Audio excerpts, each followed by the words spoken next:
Avant de vouloir une relation avec les autres, commence par avoir une meilleure relation avec toi-même. Tout ce que tu crois, ressens, penses ou retiens contre toi va se manifester dans chaque aspect de ta vie. Peu importe si c'est bon ou mauvais, l'opinion et la perception que tu as de toi va influencer ta capacité à te connaître et à t'aimer. Aujourd'hui, on voit ensemble comment améliorer sa relation avec soi-même. Cet épisode est là pour toi, je te donne toutes les clés pour démarrer. Let's go.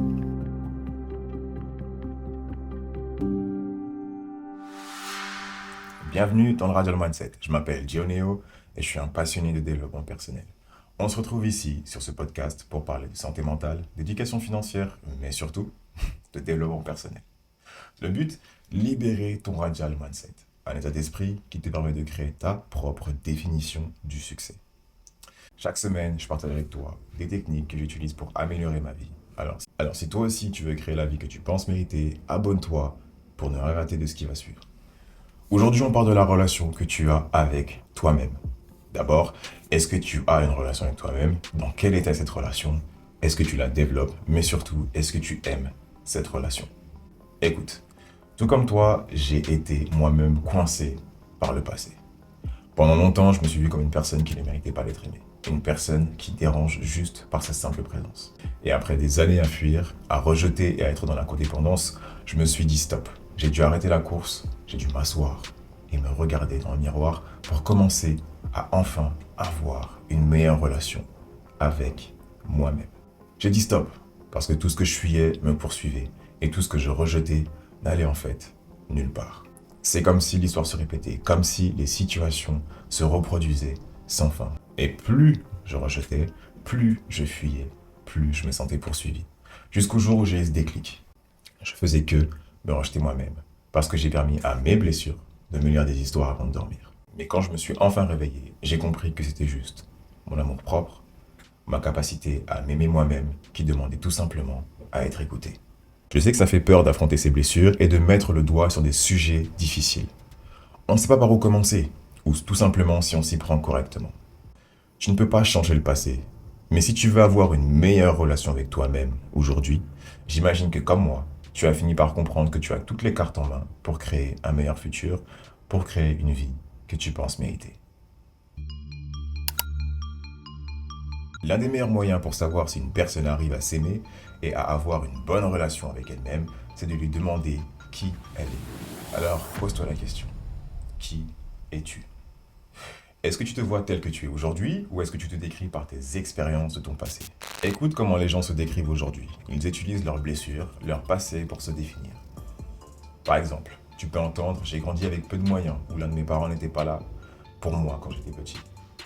J'ai grandi sans amour. À l'adolescence, personne ne voulait de moi. Il y a plein d'exemples et les personnes blessées se décrivent par rapport à leurs blessures comme si être blessé faisait partie de leur identité. Si c'est ton cas, sache que tu évites une question importante. C'est quoi le rapport avec qui tu es aujourd'hui? Oui, utiliser ton passé pour te décrire peut être un signe que tu es encore bloqué par tes blessures. Mais quand on te demande qui es-tu aujourd'hui, pourquoi tu parles de ce qui s'est passé il y a 10 ans? Non, parce que sérieusement, faut le dire. Qui es-tu aujourd'hui? Est-ce que tu arrives à utiliser la force et la résilience que tu as gagnées grâce aux épreuves que tu as surmontées? Ou est-ce que tu vis en te basant sur la personne que tu as dû être pour faire face à tes épreuves? C'est connu. Ce qui ne te tue pas te rend plus fort. Et c'est tellement plus simple de regarder ce qui a failli nous mettre à terre plutôt que de prendre conscience de notre véritable force. Malgré ce que la vie a pu mettre sur notre chemin, on est toujours là. Maintenant, utilisons cette force, car l'heure est à la guérison.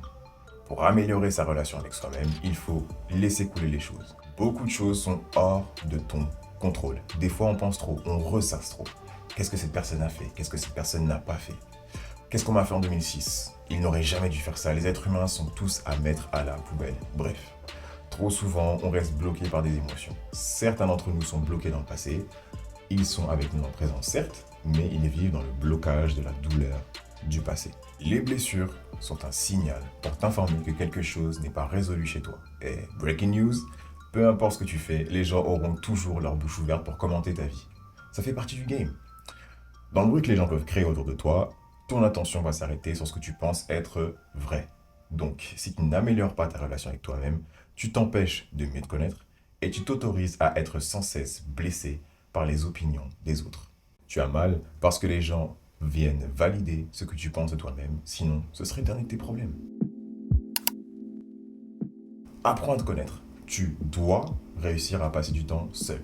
C'est simple, si tu vas apprendre à connaître une personne, tu vas vouloir passer du temps avec elle. Tu vas essayer de la comprendre, de l'écouter, d'avoir des moments avec cette personne. Maintenant, tu as besoin de faire la même chose avec toi.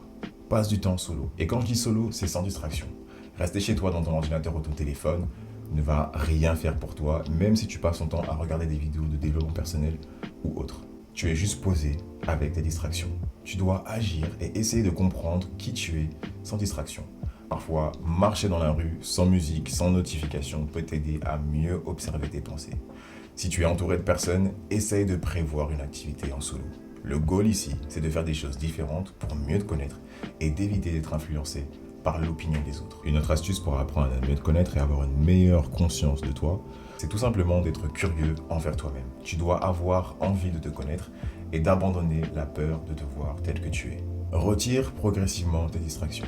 Avec toutes les informations qu'on reçoit, on peut vite être sous l'eau et ne plus faire la différence entre nos pensées et celles des autres. Utilise un journal dans lequel tu vas écrire tes pensées, les moments où tu as ressenti de la négativité et les moments qui t'ont apporté de la joie. Ça va te permettre de prendre du recul sur ce qui s'est passé dans ta vie et donc mieux te comprendre. On appelle ça le journaling. C'est une technique que j'utilise moi-même. Soit tu peux littéralement prendre un cahier qui va te servir de journal, ou soit utiliser une application, ou tout simplement les notes de ton téléphone qui vont te permettre en fait de poser à plat ce que tu penses et de prendre du recul sur la situation.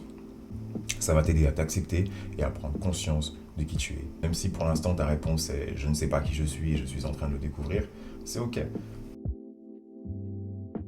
Ensuite, pour avoir une meilleure conscience de soi, il faut retirer ses pansements et gratter ses croûtes. La douleur est un signal naturel pour t'alerter, te dire que quelque chose ne va pas. Ton corps va utiliser plusieurs moyens pour t'envoyer des messages. Libre à toi de les écouter ou de les ignorer. Plus tu les ignores, plus les messages seront forts. Douleur, fatigue chronique, maladie, accident, hôpital, départ vers un autre monde, à toi de voir. Plus tôt tu apprends à t'écouter, plus vite tu pourras trouver des solutions pour guérir de tes blessures. Je le dis souvent, mais tu ne peux pas guérir ce que tu n'es pas prêt à ressentir. Enfin, retiens qu'avoir une bonne conscience de soi, c'est se connaître objectivement, tout en étant conscient de comment les autres nous perçoivent. Le deuxième point sur lequel il faut bosser pour améliorer sa relation avec soi-même, c'est l'amour de soi. L'amour de soi passe par l'acceptation de soi. Il faut accepter ses défauts, accepter ses forces, accepter ses blessures et apprécier ses qualités. À ce stade, accepter ses défauts et ses blessures paraît évident pour avancer. Mais reconnaître et accepter ses forces est tout aussi dur pour une personne qui a l'habitude de se dévaloriser. Alors crois-le ou non, mais avoir peur de sa force et de sa puissance est quelque chose de réel. Et il y a plusieurs signes. Tu peux avoir peur de la réussite, tu peux diminuer ta lumière et avoir peur de montrer ta force aux autres, de peur de ne plus être apprécié ou de tout simplement être rejeté parce que tu n'es pas comme les personnes qui t'entourent. Peut-être que tu as aussi peur d'être rejeté car tu te démarques trop parce que tu as une personnalité qui est trop forte. Alors tu vas effacer certains traits de ta personnalité pour pouvoir rentrer dans le moule et te conformer. Si tu veux renforcer ton amour-propre, il faut impérativement que tu mettes des limites à tout ce qui vient bloquer ta capacité à t'accepter. L'amour de soi, ça se cultive, ça s'acquiert et ça se perd. Ça s'obtient et ça se conserve. Alors assure-toi de ne rien mettre en travers de ta route en ce qui concerne ton amour-propre. Grâce à l'amour de soi, tu vas pouvoir réduire les comportements toxiques et d'autosabotage. Avoir un amour de soi faible incite à ne pas croire en soi. Certains d'entre nous n'ont pas de limite. Les gens vivent sans limite et sont ensuite choqués que les autres leur manquent de respect. Un manque d'amour-propre, c'est la porte ouverte aux relations toxiques. Pose tes limites.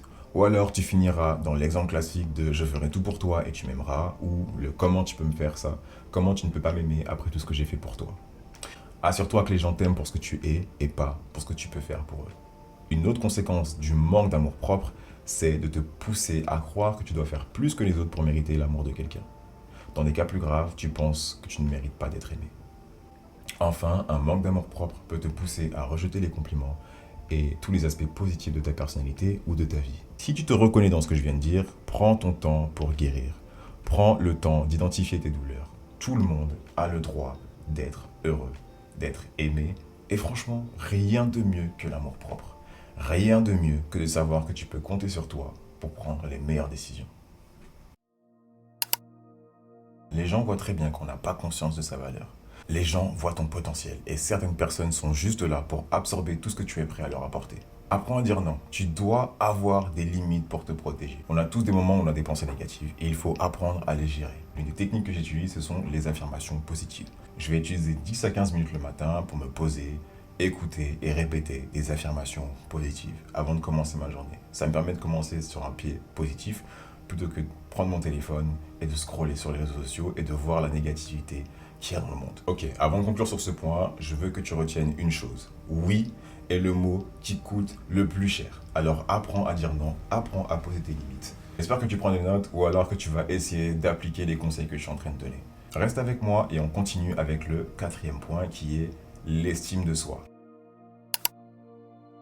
On l'a dit, l'amour de soi, c'est le fait de s'accepter avec ses défauts et ses qualités une fois qu'on a fait le travail pour enfin savoir qui on est. L'estime de soi, en revanche, c'est la valeur que tu te donnes en tant que personne.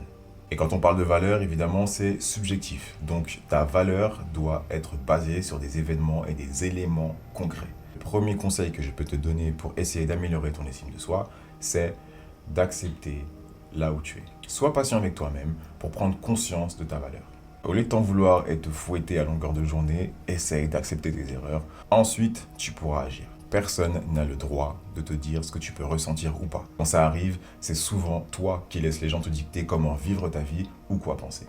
Tout est lié, d'où l'importance d'avoir une bonne relation avec soi-même. Ensuite, essaye d'avoir des relations positives qui vont solidifier ton estime de soi. Un entourage sain qui est là pour te soutenir dans les moments de doute, fais en sorte d'être avec des personnes qui font ce qu'ils disent. Comme je le disais, les gens font beaucoup de bruit et peuvent parler pour rien. Enfin, l'estime de soi va évoluer au cours de ta vie. Et c'est un travail continu qui te permet d'être bien dans ta tête, bien dans ton corps et tout simplement bien dans ta vie. Il y a des jours avec, il y a des jours sans. Mais tu dois avoir assez de force, assez de confiance en toi pour pouvoir maintenir un niveau suffisant d'estime de soi. Et comme on a dit, ton estime se base sur ta valeur qui elle-même est basée sur des éléments concrets. Alors prouve-toi que tu es capable. Ok, on va arriver à notre dernier point. Et écoute bien, parce que là, c'est la partie du film qui t'intéresse.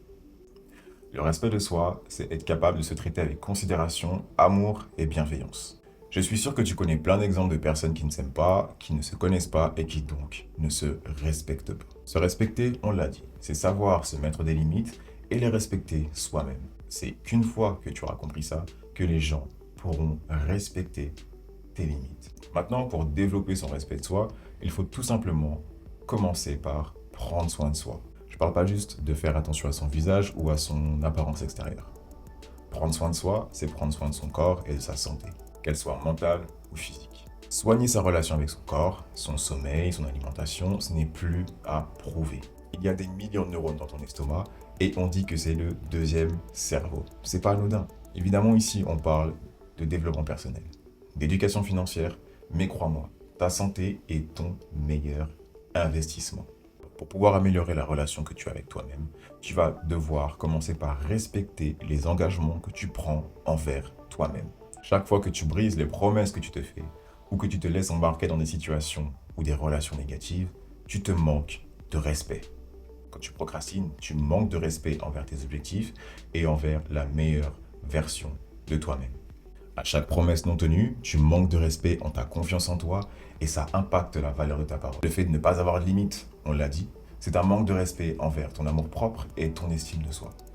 La jalousie et l'envie sont des manques de respect envers les bienfaits que tu peux avoir dans ta vie. Ça peut aussi montrer une non-acceptation du fait d'avoir moins ou plus que les autres. Ça prouve que tu dois travailler ton estime de soi. Chaque sentiment est valable. C'est à toi de les reconnaître et de bosser dessus pour aller de l'avant. C'est le comportement que tu vas avoir avec ces sentiments, avec ces émotions qui n'est pas correct. Et enfin, pour conclure sur le respect de soi, sache que tout le monde a le droit au respect. Et les gens te donneront le niveau de respect que tu t'accordes à toi-même.